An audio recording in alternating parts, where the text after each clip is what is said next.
Hey, everybody, this is Jay Weidner, of course. This is Reality Check. Please help me hit subscribe and share, I guess is really important here. So do all those things to help me, and I'll keep trying to bring you interesting people and interesting information. Today, we're going to go on a slightly different track than I usually do, but it's going to be interesting. My guest is Elana Freeland, and she's a writer and also ghost writes. And I'm going to let her introduce herself to you. But we do have a mutual friend. Um, when I lived in Port Townsend, Washington, uh, Adam Parfrey, the late Adam Parfrey of Farrell House, and I were really good friends for a while. And he passed away. I don't know how long ago did he pass away. I can't remember, like 3 years ago. Couple 3 years. Yeah. Anyway, Alana, how are you? Good. I'm thrilled to finally meet you, Jay. Other than seeing you at a conference from a distance. Right. Yes. So tell the audience about yourself, because you got a really interesting background. Oh gosh, where to start? I mean, I'm the granddaughter of a Romanian Roma. She raised me basically while my mother worked very hard after we left my father when I was 3. And I lived in an Eastern European neighborhood from the time I was 3 till I was 8. And that was a huge, huge influence on me because not only was my grandmother Romanian and my grandfather, but my Nana and Nasha, my godparents, were Hungarian. They lived upstairs. And then the whole neighborhood, 5 square blocks in Detroit, Michigan, was kind of like Little Italy in New York. I mean, it was just Eastern Europeans working for Ford and General Motors. Right. So, it was a completely different era. I heard 5-6 languages a day was normal. I was very shy in those days and took a lot in and had a very big inner life of my own. So my grandmother was a huge influence on me because she always said there are at least 2 worlds. She said there's this world and then there's the other world. And she was never specific. She was clairvoyant. She read cards and tea leaves for all of our neighbors to tell them how the folks were doing back home in Eastern Europe. And I would stand beside her while she did that. She was an amazing, very matriarchal woman. So that was my beginning. Then I'd say let's jump quickly to when I was 16 or 15. I was chosen to go to Girls State in my home state, which is Girls State is like Boys State is mock state government. So at mock state government, I became the campaign manager for my party, and we won by a landslide. And so my name was known, and then I was chosen to go to Washington, D.C. To Girls Nation. The same year, Bill Clinton was at Boys Nation. I've heard him referred to it many times. And that was 1963, the year. Where he shook Kennedy's hand. The famous picture of Bill Clinton. I was in the Rose Garden with him, and he said I looked like his wife, which at that point I did look a lot like Jackie Kennedy. And so I sat beside him for a few quick snaps and became a celebrity overnight, my 15 minutes of fame in my home state. And when I went back, I had to give talks about my day with Kennedy. And then 3 months later, he was dead. And I had to go back to these civic groups and speak to rooms filled with sobbing Americans. And I think that what really was, other than my Eastern European background, I think that was the beginning of my political life, was John Kennedy. Just the brief moment I had with him, I honestly really felt that there was tremendous quality there. And I didn't know what that meant at 16, but I took it away with me. And then, of course, I was in the 60s generation, having been born post 1945. And we were, what we were. We were this amazing generation of Renaissance people. At least I was around the Renaissance people before the CIA and the FBI and COINTELPRO jammed the streets with bad drugs and began killed our 3 favorite people, John Kennedy, Martin Luther King, and Robert Kennedy, along with Malcolm X. And then all of our rock stars they began to kill. And you know, I was aware to a degree, but I was pretty young. But I was moving around the country, hitchhiking and going to different universities. I finally graduated after 10 years at 5 universities and colleges. And I was talking to a lot of people and always writing for the college newspaper wherever I was. So, you know, already, I mean, I'd known I was going to be a writer and a teacher since I was 5 years old. I'm just one of those people that came in to do something and then I'll be out of here at the airport, right? The airport where everybody's coming and going. But your story is very similar in a lot of ways to mine. I the same thing with me in college. I really didn't want to get a degree. I wanted to learn things. So I would just take whatever courses I wanted to take. And my parents were freaking out about it. And, you know, and I vividly remember the day Kennedy died. I still always will. And uh, it was such a different world. And then it was like for this one moment, there was this incredible thing happening. And then it really started with the Manson murders, and which are looking more and more like they were staged in some way, a design Absolutely. to bring down the hippies to make everybody look bad, which they did. And then it really went from the Manson murders to Kent State, that little 5-year, 4-year period right there. And by the end of that, it had descended into the politics that turned into gangsterism, and the drugs that ravaged the whole populations. I mean, you have no idea how easy it was to get speed and methadone. It was just like candy at the store. I saw so many friends go down on methadone, and he's like, "Why are you doing this?" And you know, so yeah, it was definitely a COINTELPRO action designed to stop a moment of freedom that happened. And the largest generation in history. We were the largest generation in Yeah. history. And we were there were exceptional things about our generation. It's as though we'd come in loaded for consciousness. And we were, the vanguard anyway, was in pursuit of that. Maybe the followers were in pursuit of drugs and highs and sex, drugs, and rock and roll, as Newsweek magazine likes to tell it. But that's why I wrote the Sub Rosa America series. Yeah. And that's 4 books. It's in a fictional format, but really, they belong next to Howard Zinn's A People's History of the United States. They are history books about the time from all the way from the end of World War II and the beginning of the Cold War to present day. And in fact, Jay, I wanted to tell you, maybe you've heard me say it, I haven't said it often, but I had a dream in 1993 when I was writing a short story. I didn't yet know that I was writing 1,300 pages in the Sub Rosa America series. I was writing it as a short story, and I had a dream in which there was the numbers 2019 were at least 3 or 4 stories high in front of me, on fire. And I woke up from it and realized, my God, the year 2019, that's the year I'm going to start a book. And I'm going to have it be a flashback to the 60s and the people I knew in the 60s, not the sex, drugs, and rock and roll people necessarily, but the spiritual seekers, the people who were, we had long, all night long, walking the streets of whatever city we were in, discussions of the politics. And you know, we were extremely on, and every blow we took was something that we examined to the best of our ability.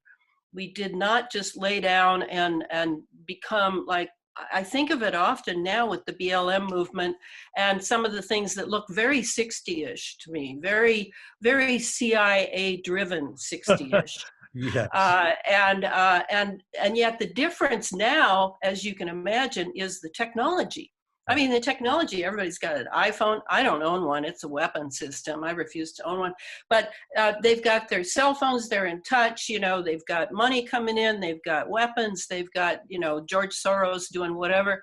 And it's a different, bigger scenario now than the little thing that was going on then that was also being manipulated. No doubt about it. There's no doubt. There's no doubt. Have you ever read Acid Dreams? Oh, About, yeah. yeah. Marty Lees. Yeah. Oh my God, that book is Absolutely. good. Yeah.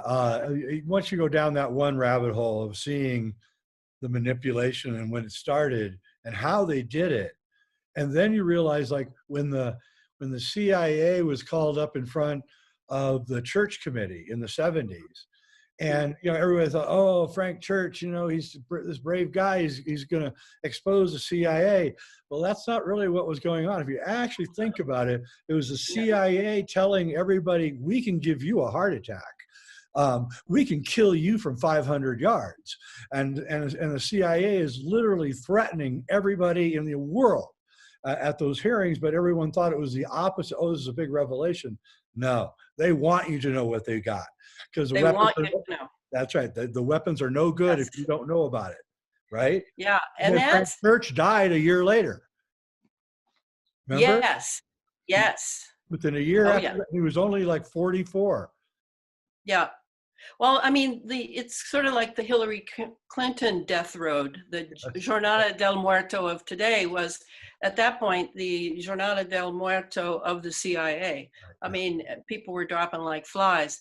And, you know, one thing that you mentioned, the revelation, I want to point out, there was a big influence in my life that came quite a bit later than that what we've been discussing.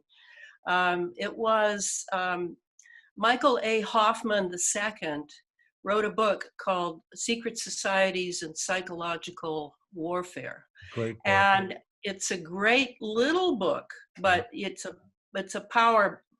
powerful experience to be able to see that the emperor has no clothes. Not only that, but he's got tattoos and symbols all over his body that indicate he's in secret societies up to his nostrils. So, you know, and Michael Hoffman learned that from James Shelby Downard. Yeah.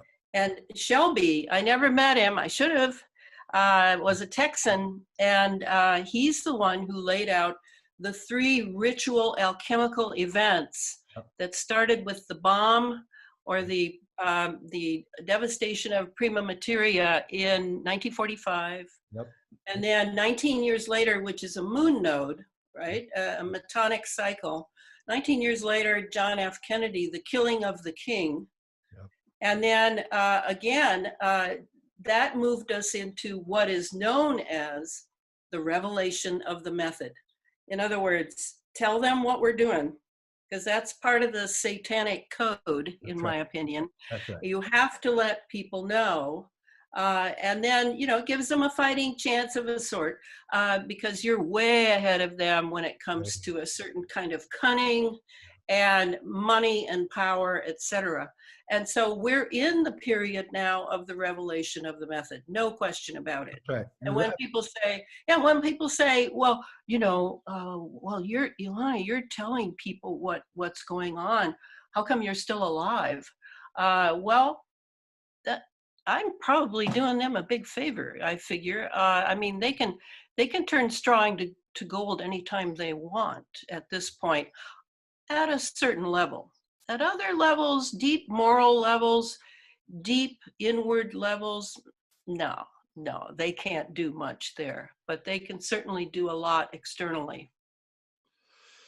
Yeah, I've been recently, well, about a year ago, I asked myself, a question. I said, okay, if there is an Illuminati or cabal, whatever you want to call it, the top of the pyramid, there must be, because it just physically seems that that's the way it has to be.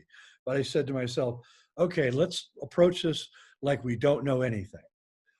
How would we find out if there really was a group that ran the world, right? And I said to myself, okay, then we'd have to go back in time and we'd have to find out who were the first people who created ships, because they would be the first people to go out into the world, get maps, know where the minerals are, know where the forests are, know the people, get to know the people that live in other lands, right? And I said, these would be the people, if these people existed in history, these would be the people who most likely would control the world. And I started looking and I realized it was the Phoenicians. And they had these incredible boats, and they had a secret society, which is starting to look very much like the origins of Freemasonry from the rituals I'm looking at. And, and it was in Lebanon and Israel is where the Phoenicians lived. And they never fought in wars. They conquered their lands by trade, just like the New World Order. If you read what the Phoenicians were doing back 5,000 years ago, that you would see that they were actually the first New World Order. They believed in trade. They believed in getting to know your neighbors and controlling your neighbors through trade. And they and then I started thinking, well, every culture that had good navies, right? Is that just the Phoenicians going on and on, right? And I thought, okay, Rome would be next, right? And if you say Venetian, right, it sounds very close to Phoenician, and then England, right, and then the United States, of course, and even here in the United States, you know, there's this so-called secret space program, right, which is supposedly a secret space program run by somebody. So I was talking to an insider. I said, well, what agency is controlling the secret space program? He goes, the Navy, right? And I went, oh my God, right? So yes, right. Yeah. So what I'm trying to say is, I don't know if the Phoenicians are running the world right now or whatever.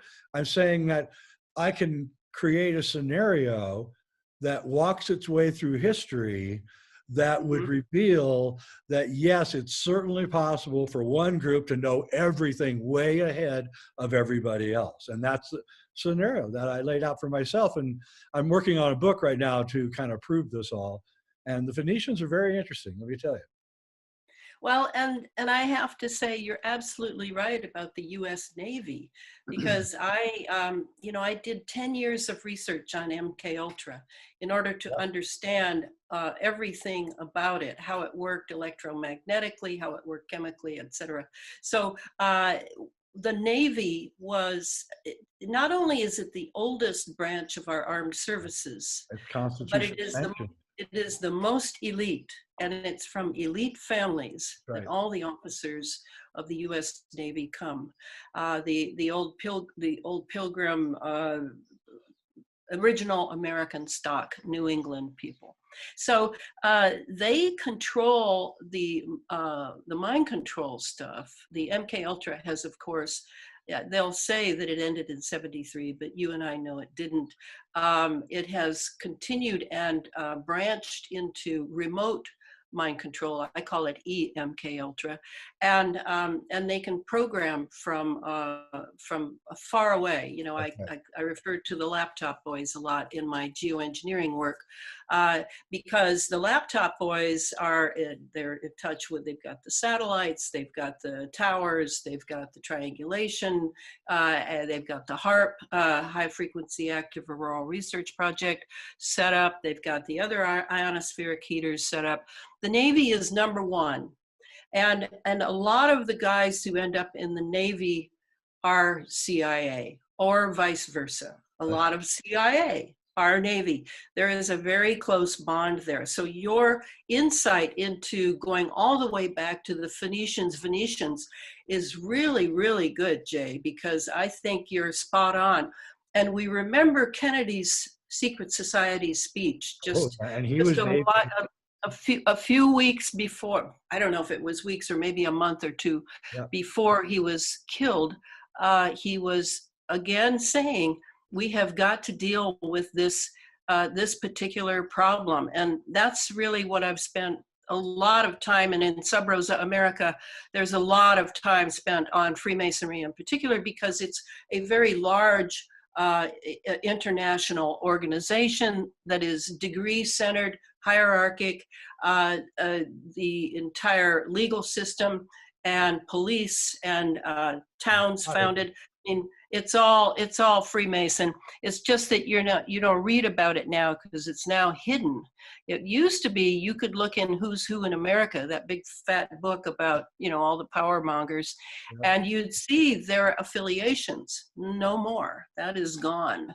So we have to take into account this sub rosa text that's running the nation. People say, "Oh, we're losing our democracy." Democracy, I have never seen it. Besides, I don't think I agree with Plato. I think democracy is probably the lowest of the low because the people are simply not prepared to run themselves. And so, to me, the present fight going on in the political realm, there is some substance to it. It isn't just the same old, not at all, I don't think. But I think that one cabal is being shoved out. They are. And another one is entering. That's how I look at it. And for a while, that cabal, if it indeed holds the day, and God help us, I hope it does, because I am so tired of the deep state, so tired of them and their satanic ways. If this other one comes in, for a while, it'll be goody two-shoes. And then, as go all things in this world, corruption will come and people will go to sleep. But less and less people, Jay, I'm counting on that. Less and less people go to sleep. I mean, this is the most awake I've seen America in my lifetime. Oh, it is the most awake it has been ever. I want to say one thing, and then I want to comment on what you just said. John F. Kennedy was Office of Naval Intelligence. That's what the PT boats were. Okay. Yes. And yeah, so what happened is that this is what I heard anyway, is that the the New World Order dudes, 4 of them, went to China in 2015 and had a meeting with the 4 top leaders. And they said they were all kind of, the New World Order guys are kind of quisling and the Chinese are like this, right? And the New World Order guy, the leader of it, goes, "Hey, listen, you guys did a great job with your economy. We're really proud of you. Just want to, tell you what a good job you did, and we're really proud. And you do have to give us some credit. We did sell you a lot of blueprints and technology and all that." And the Chinese still are. And then he gets all done. He goes, "And we want you to join our family of nations. And the only thing that you have to do to join the family of nations is you have to liberalize your society." And there's this really long pause, and the leader of China goes, "What do you mean by liberalize your society?" And the New World Order guy goes, "Well, you have to do it Canada, the United States, and Europe, and all the advanced countries. You have to bring in all the races and all the people, and you create this really diverse society." And apparently it was the most painful pause in world history. So for like 2 minutes, nothing was said in the room. The Chinese didn't look at each other. They didn't say one word. They just stared at the other side. And finally, after a long silence, the leader of China goes, "Well, first off, thank you for inviting us, and thank you for your compliments. But you have to understand something. We are not a country. We are not a nation. We are a 5,000-year-old culture. And we are not listening to anybody, especially you." And the New World Order fell apart in that moment. All the hopes for globalization, all the hopes for intertravel and this kind of weird world they were building that they thought they could control, that just shattered in that moment. And they realized that the Chinese were never going to let them take power in China. So immediately they went and they created a new cabal, a new cabal. And this cabal had Donald Trump running it. Only as a figurehead. And this cabal was going to bring everything back into the United States. They changed their mind. They're now going to become a United States-centric cabal. They realized that we were a net exporter of food, that all the safety places were right here, and they got Trump elected. He's going to get reelected. and because it's all part of this long-term plan that they have. And it's a new cabal. So they've changed it, and the old cabal doesn't know it yet. That's what's really funny. The old cabal does not realize that this is not just a madman with orange hair. It's a new cabal that literally has a plan, literally has, you know, a thing that they're going to do, and these guys are standing in the way of the old cabal, and and the new old cabal, it can't seem to even find their footing to fight back, because they just use the same old tricks over and over. Like, you know, that didn't work last time. Why are you trying it again? You know, and so yeah, you're right. There is a massive movement that's going to take place between now and 2024 of new leaders. A whole new set of people are going to be leading us that you don't even know about right now. And if you think about Right. it, the Democrats don't even have a bench. Like, you know, in basketball, you have a bunch of good players on your bench in case you need them. They don't have a bench. They haven't even developed a bench. So if Biden gets knocked out, it's like, well, you know, you don't have much left now. So it's an absolutely revolutionary time. And I'm actually feeling very optimistic, despite, you know, some of the things I'm hearing that are going on, especially in Canada. I don't know if you're aware of that letter. Right, I am. Oh my I am. goodness. Yeah, you know, the thing about that is, you know, first thing you say if you're a journalist is, okay, is that real, right? And then you say, well, I can't prove it's real. I can't prove it's not real. But I can tell you one thing: it sounds like how they talk. I mean, I know that much. I know how they talk, and that letter sounds like how they would talk. And that was that would be Trudeau that was telling them. They called him the PMO, which is the Prime Minister's office.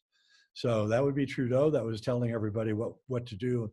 And I believe that may be, if that's true, and we don't know it yet, if it is true, then I think China is now getting ready to go into action. They already are waging a secret war against us that people haven't figured out yet. But the war may go hot. You never know.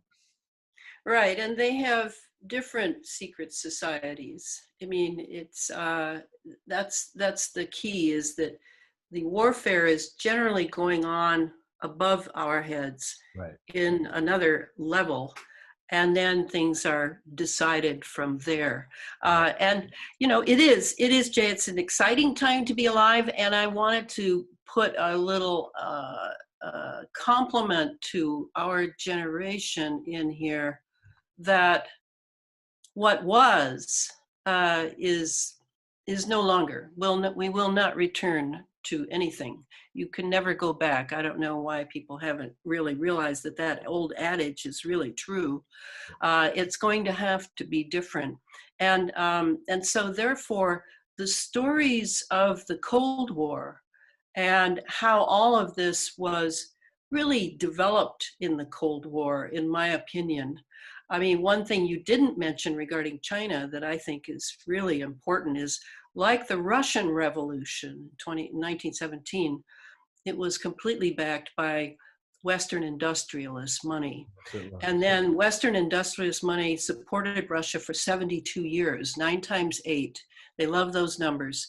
And much of the weaponry that we're now seeing, that people are being targeted in their homes, and all this secret directed energy weaponry was developed then. So same thing with the Chinese. The 1948 revolution was completely backed by Western industrialists. And there was control for a while, but obviously things have moved in a different direction. And the interesting part to me is how, and I don't want to continue the political discussion, but I want to say that the Democratic Party, the DNC anyway, seems to have been very influenced in its liberalism by Chinese relations, maybe for the technology, because as I write my books on geoengineering, truthfully, most of the names on patents and papers regarding the technology that goes into weaponizing the entire environment of the Earth are Chinese. And is somebody going to tell me, and I'm not naive, that these wonderful, brilliant Chinese youths working in American university labs. Somebody going to tell me that they're not sending everything back to the Chinese Communist Party?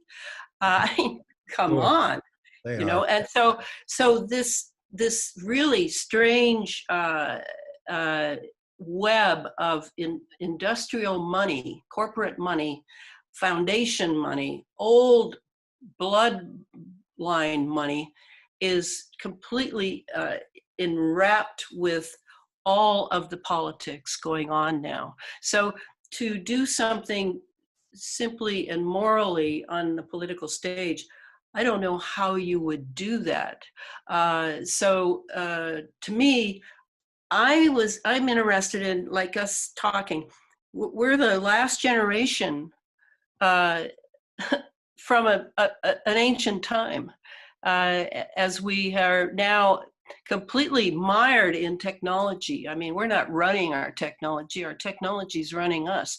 And I can literally prove it, but we won't go into the nanoparticles, which is what I spend most of my time on now, is studying nanotechnology.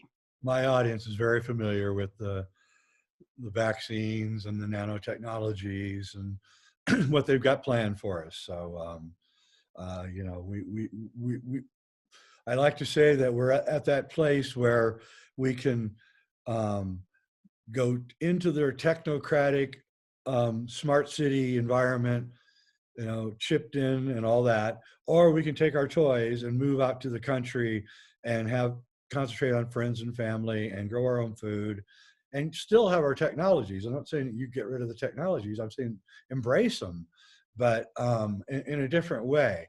And so it's really the 60s idea of we didn't have computers, but we had this idea that we went out to the country and we were self-sufficient, that was a good thing. And so it's really boiling down to two groups of people in our generation. Okay. One were the, I'm forgetting his name now, but he put out the Whole Earth Catalog people, the hippies, the Terrence McKenna's, they were on this one side, a more natural life, a more natural thing. And then another aspect of our generation, which was the Steve Jobs people, they were technology. We're going to perfect technology, and technology, both utopian. That's what's interesting. Both were utopian ideas. One was trying to create utopia in one way, and the other one believed that, you know, you could solve it through technology. As Steve Jobs, when he hired the president of Pepsi to run Apple for a brief period of time, he said, "What do you want to do? Sell sugar water or save the world?" So Steve Jobs literally thought he was saving the world, right? And he's sort of like the epitome of it, because he started out as a shaggy hippie, and in the end he was a slick, you know, guy with the suit on. And so rebranded. Rebranded. Yeah, I could have bought Apple, by the way, in 1978 for $1.50 a share. I got offered 1,000 shares, and I said, nobody's going to want a home computer. Oh. So could have made a lot of money on that one. Yeah. So let's talk about like, it's an idea I've had for a while, where, you know, today it's very difficult for people, especially males, young males, to go out into the world and have a unique adventure, because there's restrictions that weren't on when we were young. Because I hitchhiked all over Europe, and I got help from everybody. You couldn't do that today. It costs you a fortune. You need to get a train pass. And so you just couldn't do it like you used to do it. So and also then you have like, it's very difficult for younger people today to be initiated. We self-initiated ourselves, I believe. We didn't have elders that understood how to initiate. And so we went out and basically faced the music and got initiated really fast, learned really fast. But that environment doesn't exist anymore. For a while, the initiation changed over to drugs, mushrooms and ayahuasca started about 15 years ago, probably would have made Terrence's hair fall out if he saw that. And that had some benefits, but also a lot of casualties, because again, the teachers weren't very good or anything. And now today, we sit with our generation now, the elders, but we have access to all this technology, and we should be, if we were responsible elders, trying to help young people go on their own hero's journey and to their own place. But the restrictions are so deep that they really can't do it in any kind of physical way. So what's going on, I believe, is right now, and the COVID really sped this up, was that people are going into seeking truth as their hero's journey. They're going into deep dives on the internet and reading your books and hopefully watching my show and listening to me sometimes, and they're realizing that there is this amazing thing. It's both physical and spiritual in nature. It's weirdly powerful. It sits at the center of everything. And it's hidden from us on top of all that. And it's hidden, yes. Yeah, and so that I believe that the new hero's journey is kind of going down these rabbit holes via the internet in your bedroom, because you can't go out anyway, so why not? And I was wondering what you think of that. Oh, I think you're absolutely right. I mean, in a way, when we self-initiated in our time, the technology was much more minimalist than it is today. So Right. it didn't stand in the way of direct life experiences. It's almost like now technology really stands in the way. And maybe you can find the right way to use it, but it's kind of like this, Jay. When I write a book, every book I've written, in fact, almost, except the ones I've ghostwritten, I handwrite Oh, really? everything first, because I have this pencil fetish for one thing, but I also I don't want the machine between me and my thinking. That's Norman Mailer used to do that. Yeah, and then I put it on the hard drive.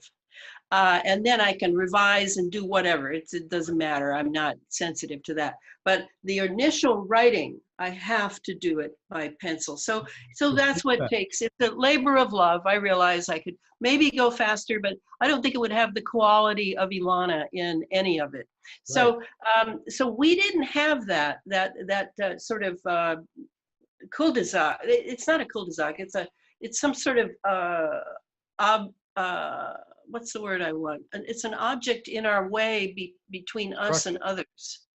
And say what? Obstruction? Yes, thank you. That's it. I knew it started with an O. And so now you mentioned we need to be showing that. You know what? They don't want us to show them. There is a tremendous animosity toward the 60s generation, by the way. Yeah. And it is not deserved, but it has been created by a lot of people who think they're very smart and know exactly what it was, because they've read the Newsweek and Time magazine versions of Sex, Drugs, and Rock and Roll, and we weren't doing our job, and look at the mess that we left them. They don't understand that every cooperative in the United States, every food co-op, came straight out of the 60s movement. Organic they food. Don't understand that the good rock and roll, that you know, everybody goes through that phase at some point, it came from the 60s generation. So there's a lot of things that are misunderstood, but one of the things I think they're still doing is they're finding their own self-initiation path. And Rudolf Steiner, I don't know if you know, but I've been a student of Steiner for many, many years, because I was a Waldorf. I love Rudolf Steiner, read everything he's written. And he said that the problem with the old initiatic ways, like Freemasonry, Catholicism, Judaism, whatever, the problem is that they are not initiating people anymore. They are institutions, and institutions cannot initiate individuals, period. So now the only path of initiation really available, said Rudolf Steiner, is life itself. That's right. And that's what these kids are going through too. They're going to have to go through. To me, it looks much harder now because there's a lot of obfuscation by the technology and all the talking heads and the blah blah blah blah blah blah blah blah blah blah. But that's the way it is for them. And you know, if you believe like I do that you don't end up by accident here, you chose to come here. Planet Earth, school of hard knocks and self-initiation. You're going to have to figure out your relationship with it. And it's going to be painful because I went through some pain in the 60s. It wasn't like it was all flowers and, oh, wonderful. No, there were some painful things as I began to realize that the ideal and the reality were so far apart in America, and that this thing we called the establishment at that time, and now I guess I would call the much more complex deep state, the establishment was really sort of destroying the democratic principles and the moral tenor of real Christianity, because it is considered a Christian nation. They were being destroyed, and what was being substituted for them in an ersatz manner was capitalism. And it was like, what? I mean, you know, I was in pain over that because I could see what life could be, how good it could be here in this wealthiest nation, etc. Of course, I didn't know all the dirty little details of the devil, right? The devil's in the details. And now, as a very experienced researcher for many, many years, I definitely know that it's a process and it's a school, and this is a hard nut to crack, this particular lesson we're going through right now. And they have my compassion. And otherwise, if they would only listen to me, and there are a few who do, sometimes I get great letters, you can imagine, I'm sure you do too. But generally speaking, we all have to find our way. And in that time, Jay, it was not easy to find our way. We tend to forget that. Yeah, well, you know, Bob Dylan said about 15 years ago or so, he said, I'll try to do my best Bob Dylan impression. He was like, we all woke up in 1966 and we realized that corporations owned everything. That's right. That's right. Yeah. And nobody notices today that, you know, this, I guess the CIA learned its lesson as it killed our rock stars one after the other. And even Bobby Dylan, you know, he sold out. And I once took the time to listen to find out where he sold out. And I actually think he didn't sell out so much as he was threatened. And so all the political songs ended. I mean, that's the tragedy. Yeah. Did you see the 60-minute interview with Bob? I think so. Where he What did said, he say? he said, what do you, Yes. he said, well, I did a deal with That's the right. guy who runs this world, right? That's right. And he did. He did. Yeah. And I found the albums, I found exactly where he did that. And I really think. Right. It was the motorcycle accident. Well, that too, but it was later when he at least tried. He did a few, remember he went through his Christian period. Oh yeah. He wrote some great songs about the devil and all that. I mean, it was still Bob Dylan, right? It was not some schmaltzy born again thing. He was but when he came out of that, then there was a period when I can tell you, I don't remember the name of the album, but I followed it and I found it. And it made me sad because I knew somebody had gotten to him and had scared him. I'm sure he loved his kids. Yeah, he does. He does still love his kids. And, but he's gone. I could tell you some stories about him, but I won't, because bad as he got in the end, his original music was actually pretty good. He was a poet. He was really a poet, not much of a singer, but a poet, like Leonard Cohen. Yes, the late, great Leonard Cohen. I just listened to Leonard Cohen's posthumous album, You Want It Darker.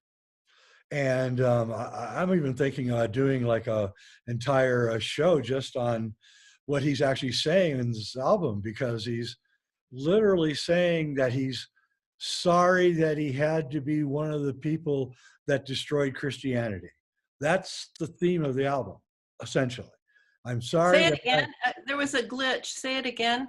I'm sorry that I had to be part of the group that was involved with destroying Christianity. Yes. That's the theme of the album. Yes. And that Well, he his knows he's about to Hallelujah. die. I Yeah. mean, his Hallelujah song is Yeah. world famous. And I had a drink with him when I was 20 years old in the Winston Churchill pub in Montreal, because I was still a model then. It was Did he try to Expo pick you up? 60s. No, he was involved with, what's her name? Oh, Joni Judy, Mitchell. Joni Joni Mitchell. Mitchell.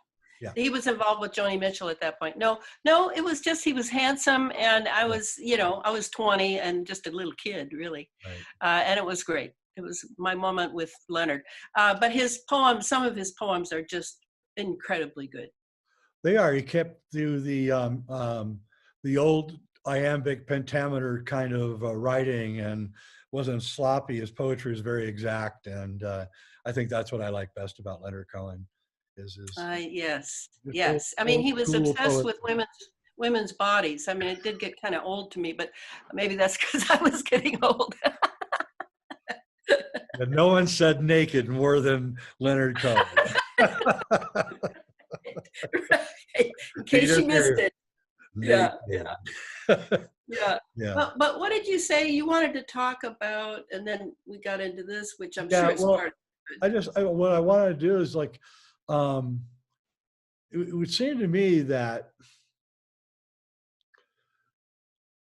what we should do as elders is create some kind of mechanism to assist younger people who are going down their rabbit holes.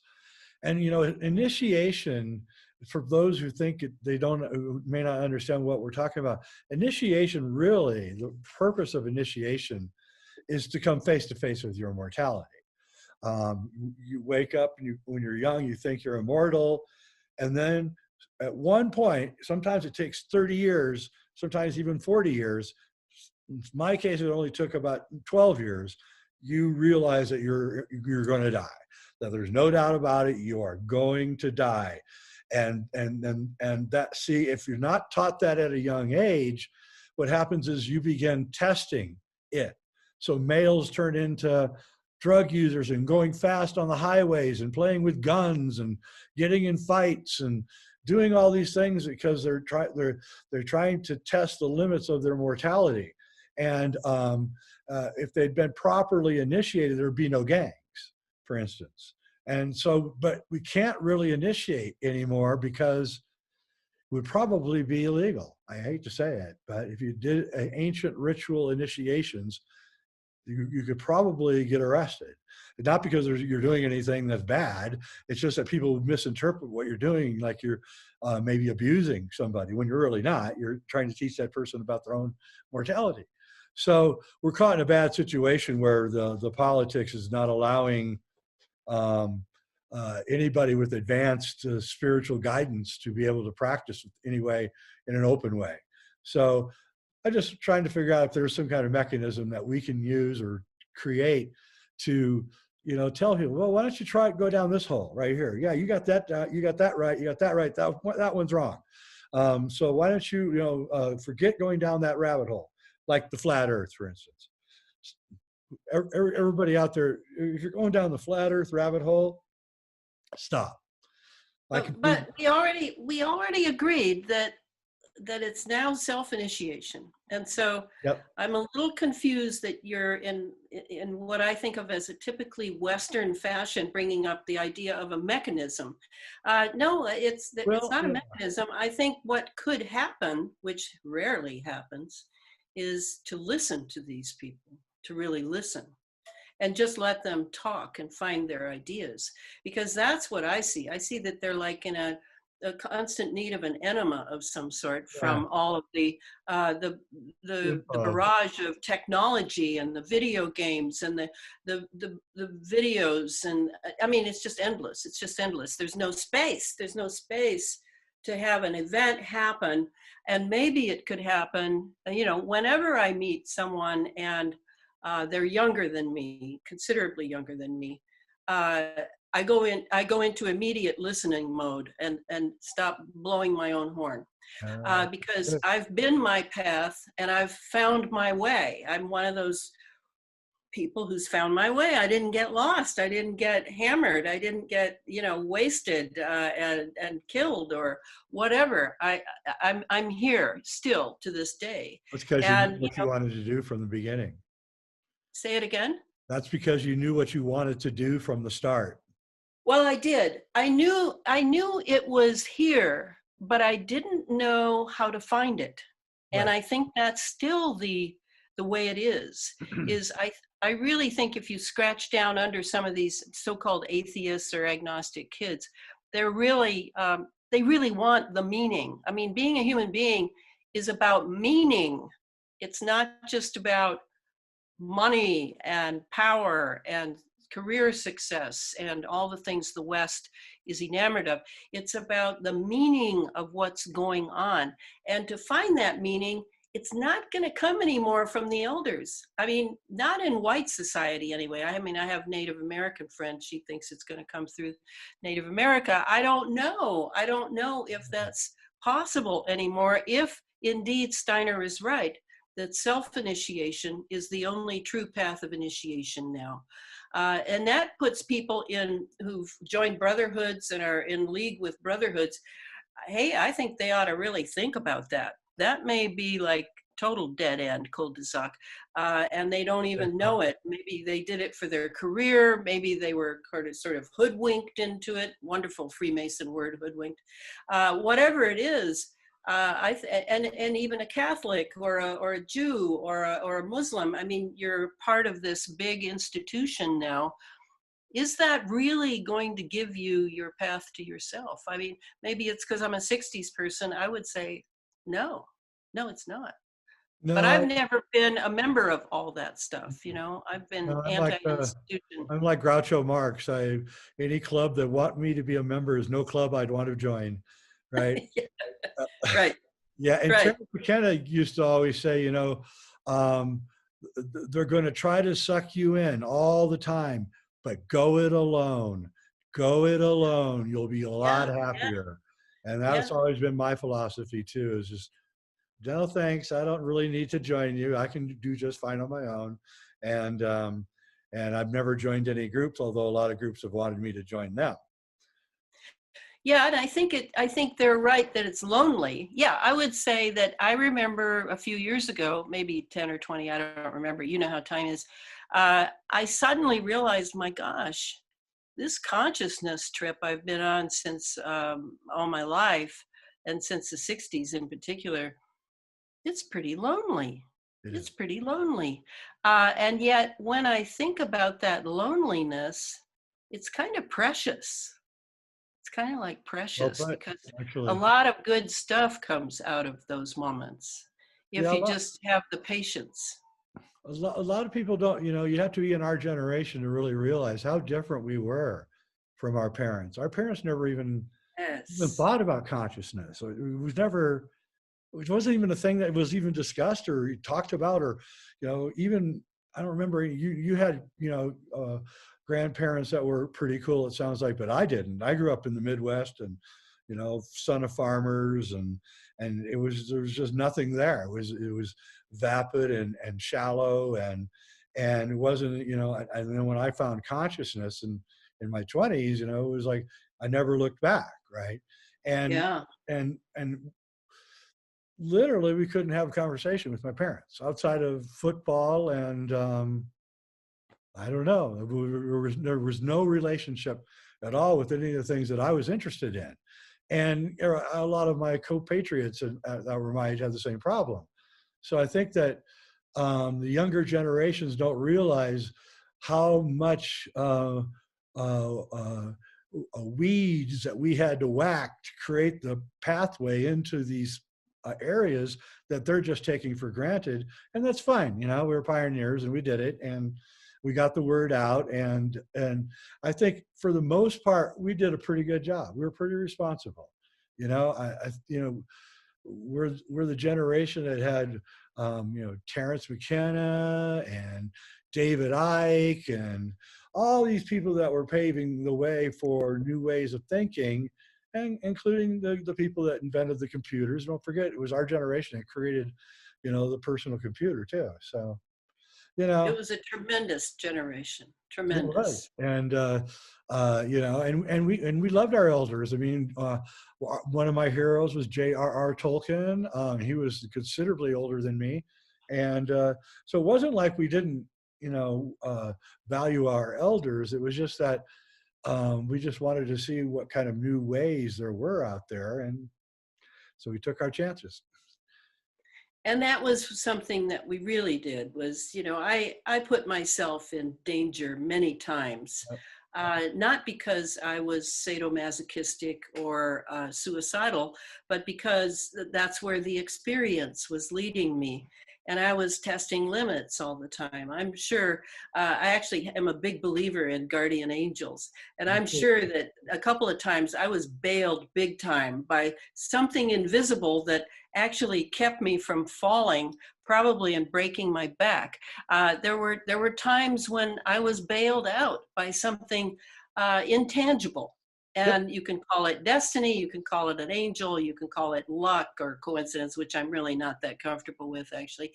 But at least I was an embracer of life. And Jay, I have to say, to this day, I believe that my life, such as it was, as it lay out, splayed out over all of the landscape of my time and space, it knew more about my destiny than I did. Oh, same here. And it would inform me.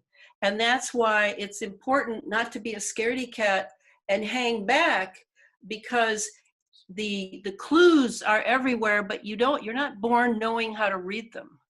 And that's why you have to have an open spirit to life itself, capital L, capital I, that it is almost like a being in itself, that it has intelligence in it, and it knows what you need. And I'm so grateful that I eventually put that together,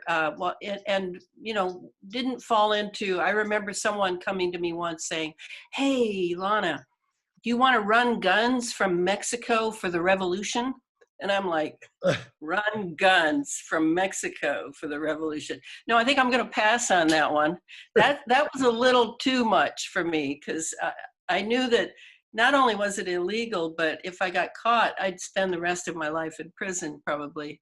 And so I let that go. So it wasn't like I was just following my nose everywhere. There were things that I would not do. Big drugs, hard drugs, all that. No, the downer trip was not interesting to me. But I would sometimes fall into some sort of a downer trip because I hadn't realized it was a downer trip, and I'd have to dig my way out, right? Hey, so Elana, tell people where they can go to check you out. Okay, so I have a site, my blog site, elanafreeland.com. I will look for all of these. Yeah, and that's done by my web mistress, bless her heart. And then I have 2 Facebook sites, one dedicated to geoengineering and everything that is tangential to geoengineering, which I think you'd be surprised how many things are, including vaccinations. And then the other site is Elana Freeland Sub Rosa America, where everything else sort of is thrown in there along with the kitchen sink. And then otherwise, I have a YouTube channel that I don't really know how to get to, but I know that a lot of my YouTubes are up there. Cool. Well, it's been a real pleasure having you on. You're well-traveled, that's for sure. Well, it's like old home week with you and me. That was very nice. Thank you so much for the opportunity. Yeah, well, I hope everybody goes to your site and read your stuff, because it's very interesting. Very interesting. Well, Sub Rosa America is not to be missed, in my opinion. Yeah, that's up there with that Peter Levenda series. I forget the name of it. But he had a series very similar to Sub Rosa that was really good. I need to get him on the show too. Now to remember. Yeah. Is he still happening? He seemed like he changed. He went into UFOs. Right. Yeah, that's what he did. Yeah. All right. Well, thanks for being on. And I'm All Jay right. Weidner. This is Reality Check. And everybody, thanks for watching. And thank you.